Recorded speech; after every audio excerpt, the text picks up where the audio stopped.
నిర్మల్ జిల్లా ఖానాపూర్ నూతన మున్సిపల్ కేంద్రంలో గత 6 నెలల క్రితం మున్సిపల్ పాలకవర్గ సభ్యులు 9 మంది చైర్మన్ రాజేందర్ పై అవిశ్వాస తీర్మానం ప్రవేశపెట్టారు. అయితే గతంలో రాష్ట్ర వ్యాప్తంగా పలు మున్సిపల్ చైర్మన్ల అవిశ్వాసంపై కోర్టు స్టే ఇవ్వడంతో అప్పుడు తాత్కాలికంగా వాయిదా పడగానే నేడు 5వ తేదీ అవిశ్వాస బల నిరూపణ ఆర్డీఓ రత్న కళ్యాణి ఆధ్వర్యంలో ఉండగా ఖానాపూర్ మొత్తం కౌన్సిలర్లు 12 మందిలో 9 మంది అవిశ్వాసం ప్రవేశపెట్టినా మళ్లీ మున్సిపల్ చైర్మన్ రాజేందర్ కు కోర్టు నుండి తాత్కాలిక స్టే ఇవ్వడంతో స్టే ఎందుకు ఇచ్చారంటూ కౌన్సిలర్లు మున్సిపల్ కార్యాలయం ఎదుట ఆర్డీఓ రత్న కళ్యాణి వాహనాన్ని అడ్డుకొని ఆందోళన చేపట్టారు. అధికారుల నిర్లక్ష్యం, పట్టింపు కరువుతోనే అవిశ్వాసం విరిగిపోయే పరిస్థితి వచ్చిందని కౌన్సిలర్లు ఆరోపించారు.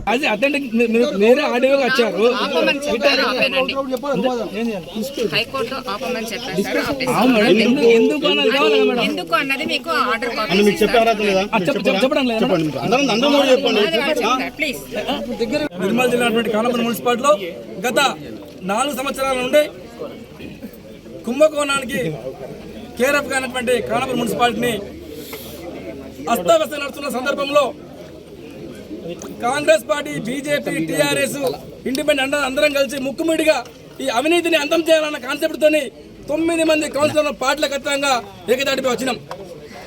ఏకదాటిపై వచ్చి గత సంవత్సరం నుండి అవిశ్వాసానికి నోటీస్ ఇవ్వడం జరిగింది.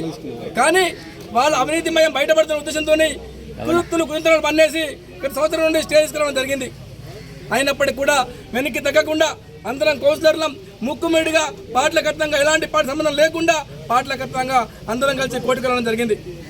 కోర్టుకు వెళ్ళేసి మొన్నటికి మొన్న స్టే వేకెంట్ చేసి మళ్ళీ అవిశ్వాసం నోటీస్ ఇస్తే అవిశ్వాసానికి సాకులు చూపెట్టేస్తూ మళ్ళీ 5 తారీఖున ఉన్న అవిశ్వాసం మీటింగ్ను క్యాన్సిల్ చేస్తూ తదుపరి ఉత్తర్వులు వచ్చే వరకు కోర్టు ఆదేశానుసారం మళ్ళీ తదుపరి ఉత్తర్వులు వచ్చే వరకు మళ్ళీ చెప్పడం జరిగింది.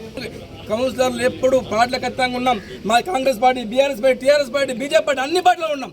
ఎవరిగా పార్టీలకు అమ్మడోటలు గారు నిక్కచ్చిగా అవినీతి జరిగింది కాబట్టి, ఖానాపూర్ అవినీతి జరిగింది కాబట్టి, అవినీతి మీద మాట్లాడే కౌన్సిలర్ కాబట్టి, అందరు ఎంగేజ్ కాబట్టి ఖచ్చితంగా నిక్కచ్చిగా ఉన్నారు. రేపటి తరాలకు మా ఖానాపూర్ మేము నిలవేయకపోతే, మేము అవిశ్వాసం పెట్టకపోతే మేము బాధ్యులమవుతామని చెప్పిన ఉద్దేశంతోనే అవిశ్వాసం పెట్టడం జరిగింది. ఇప్పటికైనా మొన్న కొన్ని నిర్లక్ష్యం వల్ల, అధికార నిర్లక్ష్యం వల్ల క్లారిటీ కనబడుతుంది. స్టేలో అధికారులు మేము కరెక్ట్ ఉన్నాం, కరెక్ట్ పర్ఫార్మెన్స్ కరెక్ట్ అనున్నాం, కానీ చిన్న సాగు పెట్టేసి అధికారులు తప్పుదామని చెప్పడం జరిగింది. అధికారులు తప్పుదాం ఉన్నప్పుడు ఖచ్చితంగా మేము రేపు కోర్టుకు పోతాం, కోర్టు పద్ధతి గౌరవిస్తాం, కోర్టులో ఏది నిరూపిస్తే దాన్ని సిద్ధంగా ఉంటామని చెప్పి తెలియజేస్తున్నాం. అయితే Khanapur municipality chairman, vice chairman పై సభ్యులు ఏదైతే అవిశ్వాస తీర్మానాన్ని కలెక్టర్ ద్వారా నోటీస్ ఇచ్చి ఇవాళ మీటింగ్ ఏదైతే పెట్టారో దానిపైన నిన్న గౌరవ తెలంగాణ హైకోర్టు వారు స్టే విధించడం జరిగింది. అయితే వీరు సభ్యులు మరియు ప్రభుత్వ అధికారులు, కలెక్టర్ గారు కానీ వారు కానీ ఈ నో కాన్ఫిడెన్స్ మోషన్ మీటింగ్ ఏర్పాటు చేయడంలో మున్సిపల్ చట్టంలో ఉన్నటువంటి సెక్షన్ 37, 299 అండ్ GOMS నంబర్ 235 ప్రకారం వాళ్ళు సరైనటువంటి నిబంధనలు పాటించలేదనే ప్రధాన కారణాన్ని ఆధారం చేసుకొని హైకోర్టు ఇవాళ స్టే విధించడం జరిగింది. ఈ స్టే కూడా ప్రత్యేకమైన టైం అని కాకుండా తదుపరి ఉత్తర్వులు వచ్చే వరకు ఈ హైకోర్టు స్టే విధించడం జరిగింది. కేసు మాత్రం మళ్ళీ ఫిబ్రవరిలో కూడా దీనిపైన తదుపరి విచారణ జరుగుతుంది.